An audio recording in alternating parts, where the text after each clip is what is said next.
Foodies, kalau ngomongin kuliner berbahan cabai yang diulek kasar itu, aduh pasti bikin ngiler ya.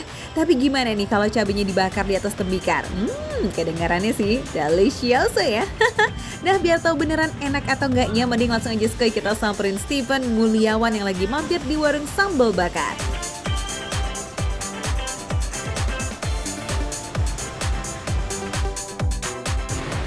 Ada Foodies. Sekarang aku nih lagi mau ngulek sendiri nih sambalnya nih. Mas, ngapain? Ini lagi ngulek sambal, Mas. Oh, udah nggak zaman sekarang sambal diulek. Loh, terus diapain? Sekarang zamannya sambal dibakar. Dibakar. Iya Wah, dong. saya baru tahu tuh, menarik nih Foodies. Emang kayak gimana sambal dibakar itu? Saya tunjukin sebelah situ. Oh, sebelah sini? Ya. Oke. Ayo Foodies. Ayo Mas, tunjukin ke Steven.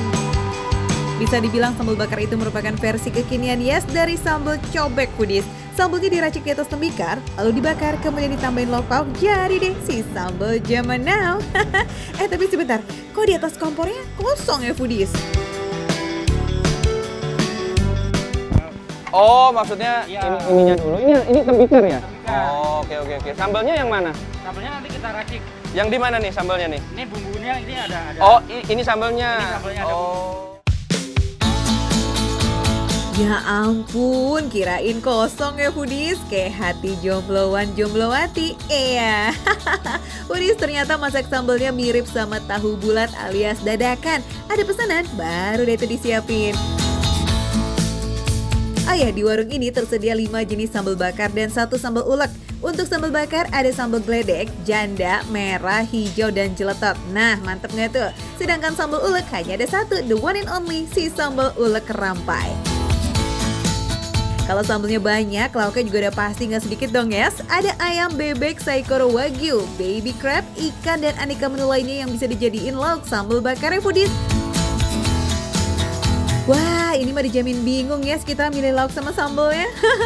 Nah, mumpung si bapak udah ready mau ngajarin Steven bikin sambal bakar, langsung aja gaskan kita bikin dari yang best sellernya dan terpedas kuy. Sambal geledek. Sambal geledek. Ya, boleh. Ini ada bawang putih, Bawang putih, kemudian bawang merah. bawang merah nih. Ya, ini bawang merah, tapi kita nggak pakai untuk yang geledek. Kita langsung ke rawit merah. Rawit merah ini. Merah ya. Merah banget rawitnya, Mas. Iya. Sambal geledek. Waduh, lihat nih Foodies. Belum dimakan aja dari wanginya udah pedas banget Foodies. Gimana nanti pas kita makan? Iya. Pantesan namanya sambal geledek. Sambal geledek. Betul. Next, masih ada lagi nih sambal yang nyantrik abis, namanya sambal janda. Ayo, baru dengar namanya aja udah Foodies pasti penasaran kan, ngaku. Satu lagi yo Foodies, kita bikin yang gak kalah unik, ada sambal ijo.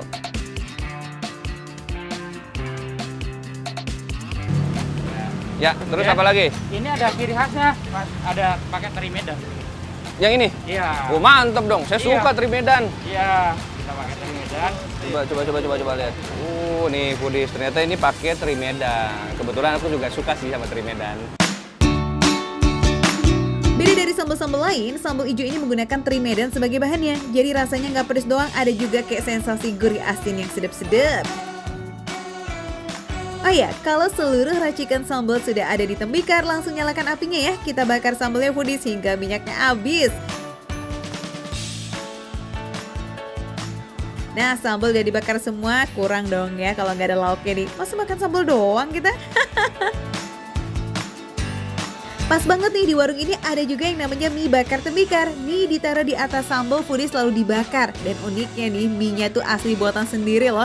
Jadi rasanya mah dijamin otentik dan pastinya resepnya rahasia. Yes, wah kalau ada rahasia-rahasiaan mah endes.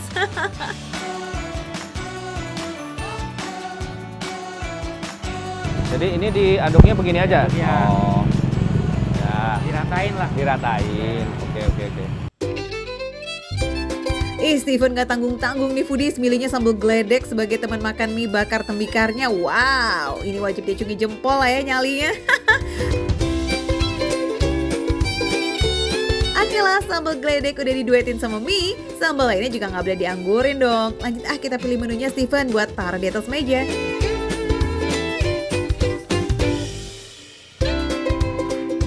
Nah, foodies, ini nih tadi semua makanan yang aku pesan semuanya udah tersaji di depan meja makan aku. Aku jelasin sedikit ya. Tadi aku tuh sebenarnya pesen yang mie bakar pakai sambal geledek yang paling pedas. Terus ini ada Wagyu Sapporo pakai sambal hijau yang ada terinya. Yang ini ada baby crab, ini udang, dan ini kita dikasih tadi ada nasi rempah. Wih foodies, warna setiap sambelnya asli membara yes. Ada sambal geledek sama mie bakar, cek. Sambal hijau duet bareng sama Wagyu Saikoro dan udang, cek. Dan terakhir ada sambal jeletot bareng sama baby crab. Wih, foodies pasti udah gak sabar kan, yuk kita icip-icip yuk. Kalau dari sisi mie-nya, mie bakarnya ini secara teksturnya agak-agak basah, tapi nggak sampai berkuah banget. Jadi ya tekstur-tekstur basah gitulah. Ini sih definisi bikin lapar mata yes. Ada sambalnya, ada mie, ada kerupuk, ada telur, dan ada juga daun bawang. Wih, semuanya ngeriung jadi satu.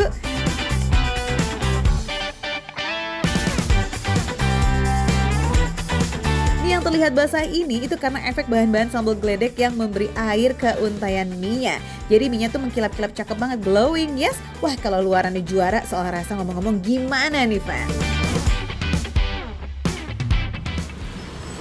Ini selera aku banget, Budis. Pedas, terus tekstur mie-nya juga kenyal, nggak terlalu lembek. Tadi aku sempat nanya juga sama mas yang bikinnya, jadi mie-nya ini udah direbus dulu, baru dimasukin ke tembikar yang sambalnya udah dibakar. Wih, dari rasa juga nggak ngecewain dong foodies, pastinya pedasnya mah nonjok. Bumbunya tuh berasa, aroma bakarannya juga bikin nafsu makan langsung menggebu-gebu. Rasa mie tembikarnya gurih asin, dimakan bareng sama sambal geledek yang sadis pedasnya. Wih, cucok bingo.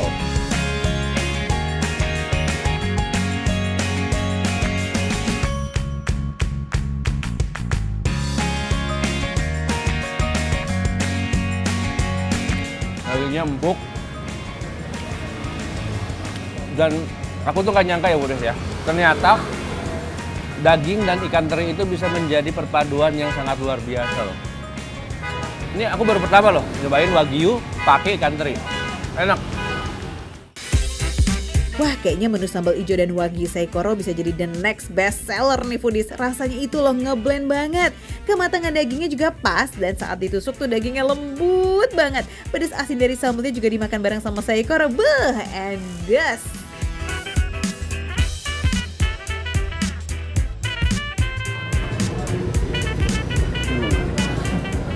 Coba udangnya Budis ya.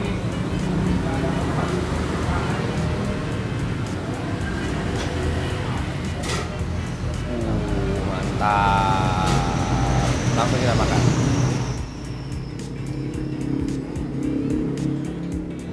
Luar biasa. Enak.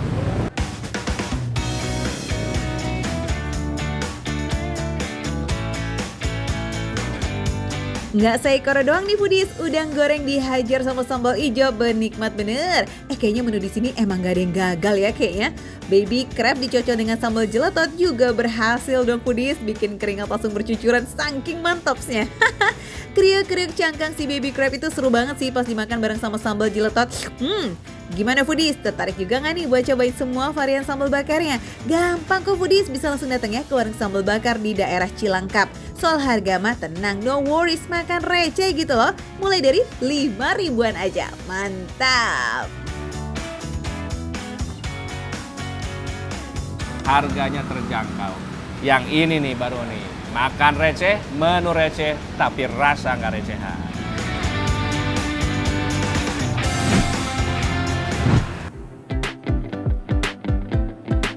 Foodies, musim hujan kayak sekarang enaknya jajan yang anget-anget, udah gitu juga murah ya. Soalnya kuliner enak dan lazis itu nggak melulu harus mahal foodies atau dijajakan secara mewah, betul? Iya dong, pastinya betul. Anyway, pas banget nih sama satu jajanan yang ada di Surabaya, namanya pentol Budi Mulya. Meski jualan di emperan jalan, pentol gerobakan milik Pak Kardianto ini justru selalu penuh sama para pembeli. Pembelinya pun gak main-main foodies. Kalau pas jam rame nih, pembelinya tuh harus rela antri, mulai dari anak sekolah, pekerja kantoran, hingga pengendara mobil. Wih, banyak juga nih ya foodies pecinta receh, TOPM. Foodies, lapak pentol yang berada di Jalan Karimun Jawa di kawasan Gubeng, Surabaya ini memang bukan sembarang pentol. Selain sudah punya banyak penggemar, Pak Kardianto sudah menjajakan pentol sejak tahun 1995.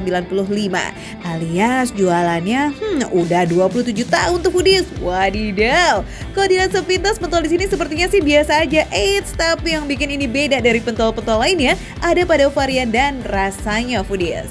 Di sini varian pentolnya itu macam-macam. Ada pentol mercon, pentol kasar dan halus, terus ada pentol somai, sampai ada nih yang namanya pentol tahu. Lengkap ya kan? Kualitas pentol di sini juga dijamin top quality banget Foodies, sebab semua pentolnya ini diproduksi sendiri oleh Pak Kardianto dan karyawannya.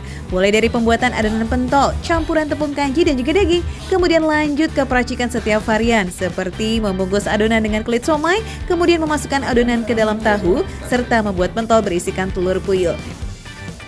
Anyway, untuk pentol mercon, peracikan bahannya juga nggak asal-asalan Foodies. Di sini hanya menggunakan cabai merah pilihan serta langsung digiling sendiri. Nah, hasil cabai giling ini lalu dicampur ke dalam adonan pentol. Oke deh, abis itu keperebusan Foodies semua pentolnya sampai matang ya. Nah, kemudian ditiriskan dan didinginkan dengan kipas angin supaya cepat bisa tersaji. Sip, kalau udah dimakan, rasanya Foodies pasti bikin lidah ketagihan, Di setiap gigitan kerasa banget sih unsur daging dalam adonan pentolnya. Untuk harga jangan kaget, sebiji pentol cuma 500 perak. Iya, nggak nyampe 1000 Foodies. Bener-bener yes, receh, pakai banget ya kan? Ini nih baru yang namanya street food kelas bintang 5 tapi harga kaki 5. Ini adalah pentol puyuh paling kesukaan saya karena rasanya paling enak. Harganya sangat terjangkau dan merakyat sekali. Semua dari anak bisa beli dari TK sampai orang kerja. Nah, buat Foodies yang lagi ada di Surabaya dan belum pernah icip-icip pentol, jangan sampai kelewatan deh ya. Lokasinya tepat di depan Rumah Sakit Siloam, Surabaya. Untuk jam bukanya, yakni dari jam 1 siang dan tutup jam 8 malam.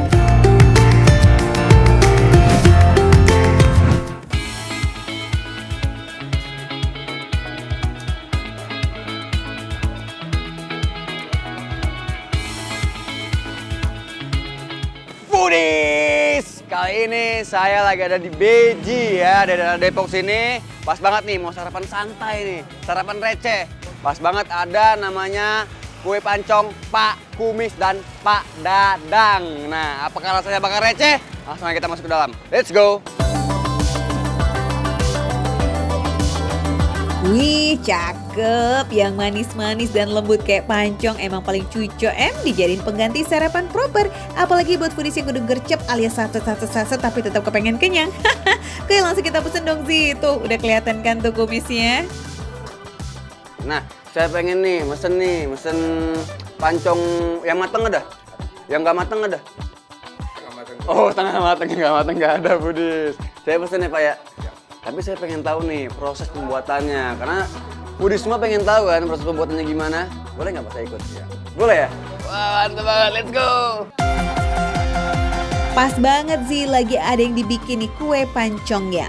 Smells good. Kira-kira bisa nggak nih ya ngomong-ngomong Tezi bantuin si Mamang? Yuk coba-coba angkat dulu itu pancongnya.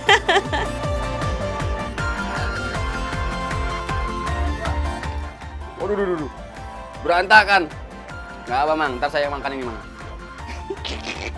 Mang gimana Mang? Aduh Foodies, emang katanya mudah ya? Ternyata nggak semudah yang kita kira Foodies. Aduh berantakan, dah ntar saya makan Mang. Jadinya berantakan Foodies.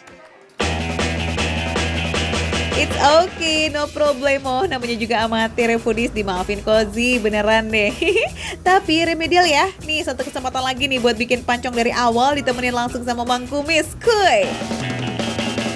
Sebelum mulai cetak-mencetak dan panggang-memanggang, tahap paling awal yang dilakukan yakni memanaskan alat Foodies. Caranya dengan mengoleskan mentega dan setelahnya adonan baru siap buat dicetak. Iya, ya saya bisa nih. Ini ya, di sini ya. Ini di sini. Oh, ini takarannya udah pas ya? Di sini. Lagi, udah. Oh. Nah, bisa kan? Tuh. Nah, selesai dituang, adonan ditunggu hingga matang ya, sesuai dengan tingkat kematangan yang diinginkan. Untuk setengah matang ditunggu 5 menit, sedangkan yang matang cuma selisih 2 menit, jadi 7 menit aja. Gercep kan? Udah 5 menit nih. Up. Oke, masih lembek-lembek gitu deh ya. Yuk lanjut, siap-siap diangkat. Tapi karena masih trauma dan gak mau ngerusak pancong, mahakaryanya Mang Kumis nih, asik. Jadinya serahin aja ke si Mamang ya.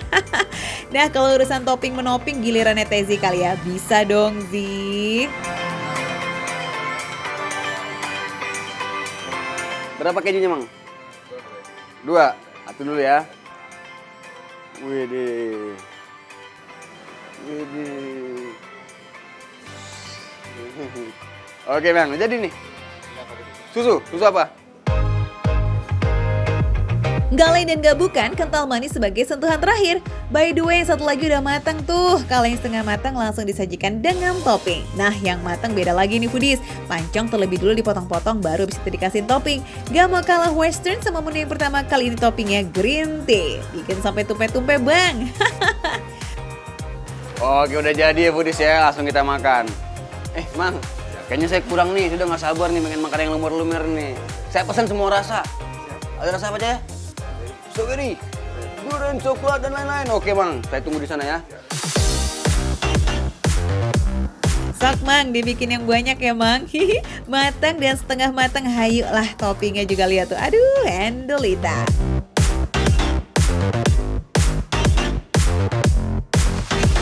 Ada apa aja nih? Banyak banget rasanya nih. Ada coklat bubuk, ada keju kacang, keju strawberry, cookies. Ini ada selai coklat. Oh, ada keju, ada green tea. Nyobain yang mana dulu ya? Auto bingung ya foodies kalau rasanya cem-macem kayak begini. Tapi karena dari awal tuh ngidam yang lumer-lumer, sok atau diicip yang setengah matang dulu, cus. Beneran melting kan sejadi-jadinya. Widih. Jadi adonannya tuh pas manggang itu pas banget nih waktunya nih. Jadi dia nggak keras, bener-bener lembut banget. Karena topping keju, kejunya nih. Iri bilang bos, ya. Mantep. Topping pertama pancong setengah matang ini approve foodies. Sekarang kita cobain yang matang dong. Asik, rasa-rasa yang pernah ada nih. Nggak deng, perpaduan coklat bubuk dicampur kental manis dong foodies. Kasih paham ke foodies dong Zi, perbedaan teksturnya kayak apa sih? Jadi meskipun antara setengah matang sama matang, perbedaannya signifikan, beda banget. Jadi kalau yang setengah matang lembut banget, lumer di mulut. Tapi kalau misalkan yang matang, kita kayak makan apa ya? Kayak makan bolu. Kalau yang tadi setengah matang kayak makan kue cubit. Nah, itu bedanya. Tapi ini lebih lembut daripada kue cubit.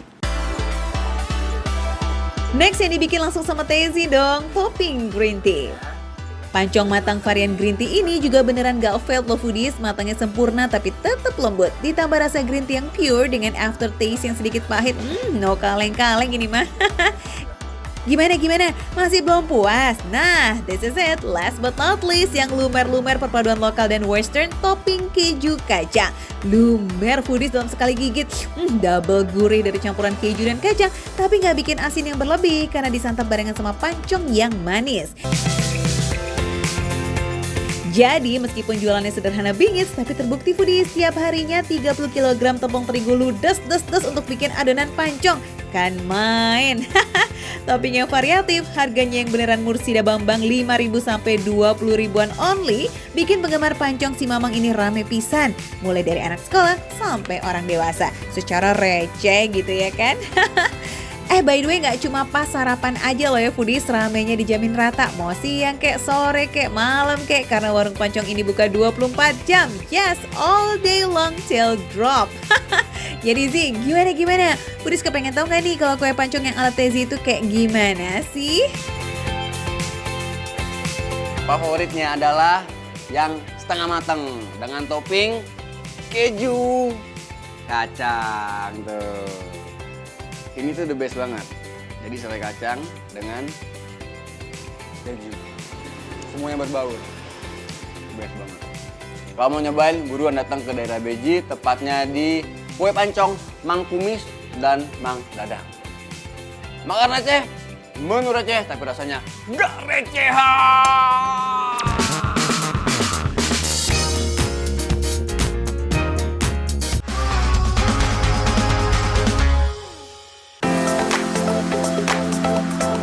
Foodies, ingat Leoni Trio Kwek-Kwek kan? Ternyata selain nyanyi, personil trio legendaris 90-an ini juga punya skill lain loh. Foodies, sekarang saya punya kerjaan baru. Saya lagi magang di sini. Ini tugas saya membuat kuah soto tangkar. Jadi kuah soto tangkar ini diracik oleh rempah-rempah yang banyak. Dan ini racikan saya pasti enak. Mumpung yang punya nggak denger. Ekspektasinya ada skill jago gitu kita Foodies ya. Taunya cuma bantuin aduk-aduk doang. Tapi kuah soto tangkarnya ini emang menggoda banget sih. Pantes Leoni langsung gercep merapat ke tong isi kuah sotonya. Ini saya tebak ya isinya ya. Ini pasti nih kalau dari aromanya yang udah pasti ada santan nih. Bawang merah, bawang putih. Terus kalau diintip ini ada daun salam, tuh ada daun salam ya. Iya, betul. Kemiri. Kemiri pasti itu ada. Kemiri dan sereh mungkin. Sereh ada. Dan masih banyak lagi. Wah ini kayak sedap banget nih kalau dari apa perpaduan bumbu-bumbunya. Daripada penasaran dan tebak-tebakan, mending kita cobain langsung yuk Leoni. Cus, kita pesen. Mau pakai apa aja nih ngomong-ngomong? Ada daging, babat, kikil, urat, dan lainnya. Yang penting nggak pakai emosi aja ya. Saya mau soto tangkarnya pakai daging, babat, iso ada nggak? Ada iso. Sama iso? Iya. Karena kurang suka kikil ya, jadi kita pakai babat dan iso. Terus ada soto mie juga ya Pak? Ada. Soto gerakan mau apa? Kita sikat juga sekalian ya soto mie ya. Wah, di Soto Prima Rasa Bang Jangkung ini ada soto mie juga nih Foodies. Nggak boleh dilewatin ini mah. Yaudah kita racik yuk soto tangkernya dulu, skuy. Isunya tajam.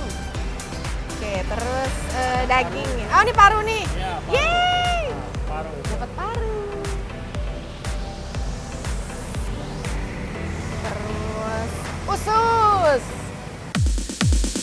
Foodies, perasaan tadi Leoni bilangnya mau pakai usus sama babat aja ya. Ini mah hampir semuanya diembat. Paru, usus, dan urat semuanya masuk. Nah, isiannya udah. Oke, sekarang kita masukin nih ke dalam mangkuk yang udah berisi kentang dan juga tomat. Oh, diaduk dulu. Benar. Diaduk dulu. Karena bumbunya di bawah ya, Pak ya. Benar juga. Gitu. Biar rata. Iya, betul. Tapi saya nggak mau pakai daun, Pak.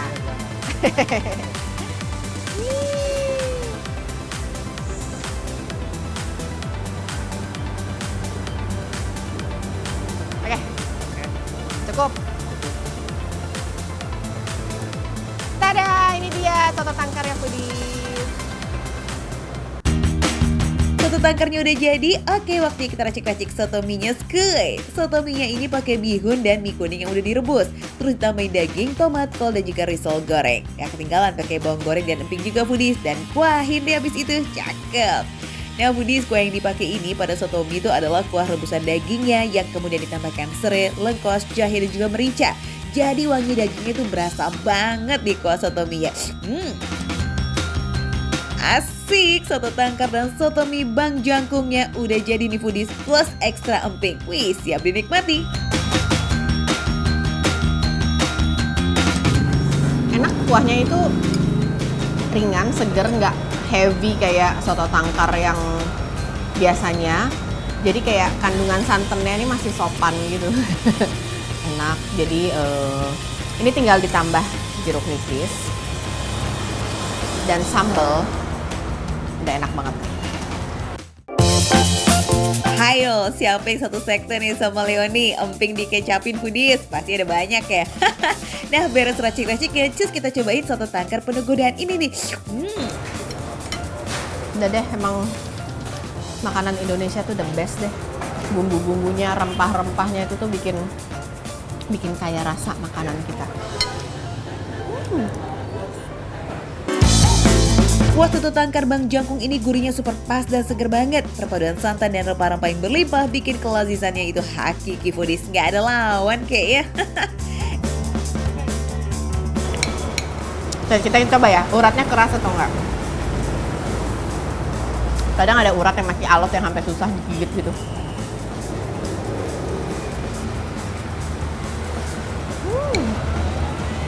Uratnya tuh lembut, digigit itu bisa putus. Tahu dong kalau makan urat yang digigit nggak bisa putus-putus. Nah ini tuh digigit bisa putus, jadi udah dimasak dengan baik. Tapi nggak ngilangin rasa uratnya. Gak hanya uratnya aja yang lazis dan enak banget dikunyah, tapi babat, paru, dan ususnya itu juga lembut banget. Gak alot dan gak ada di tuh bau-bau yang mengganggu. Bikin makan jadi lahap banget foodies. Sebelum tangki perut penuh, oke mending kita cobain sotominya dulu yuk. Seger banget sih ini, asli seger. Ini nih orang yang lagi kenyang perutnya aja ini bisa makan ini nih. Karena beneran rasanya tuh ya seger. Kurang ekspresif ya saya ya, seger rasanya. Rasa kue yang gurih dengan isian dan tekstur yang bermacam-macam ini bikin nagih banget loh foodies. Mie kuning dan bihun yang lembut, daging yang kenyal empuk ditambah pakai risol goreng yang masih kriuk-kriuk. Beduh, lazis banget. Kita dicobain dua-duanya. Ternyata yang lebih enak dua-duanya. Tidak bisa memilih. Nggak bisa memilih foodies. Ini soto tangkarnya punya rasa tersendiri, soto mie-nya juga punya khasnya tersendiri. Jadi nggak bisa dibandingin. Jadi dua-duanya aja harus dicobain, si soto tangkar dan juga soto mie. Kalau foodies ngomong-ngomong gimana nih? Tim soto mie atau soto tangkar? Kalau belum tahu ya udah gaskan, datang aja langsung ya ke Soto Prima Rasa Bang Jangkung di Jalan Terusan Bandengan, Penjaringan, Jakarta Utara. Bukanya setiap hari dari jam 9 pagi sampai jam 7 malam foodies. Kalau soal harga, tenang gak usah khawatir. Porsi segede ini cuma 20.000 untuk soto mie dan 22.000 untuk soto tangkar. Ini benar-benar yang namanya makan receh, menu receh, tapi rasanya nggak recehan.